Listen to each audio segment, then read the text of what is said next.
not yearn for this world or the next, and liberated and longingless. Him I call a Brahmin, an Arahant true. Brahmapad 410.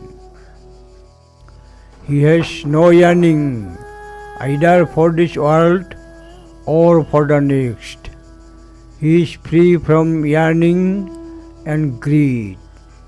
He is disengaged from defilements.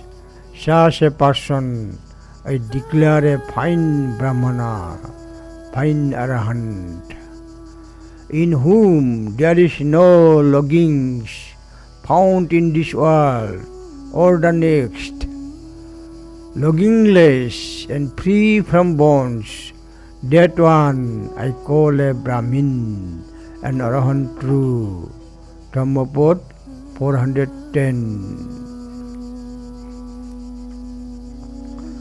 Asa jacca no vijjanti asming loke param hiso nirasayang visangyuktang tamahang brahmi brahmananang. Dhammapad 410.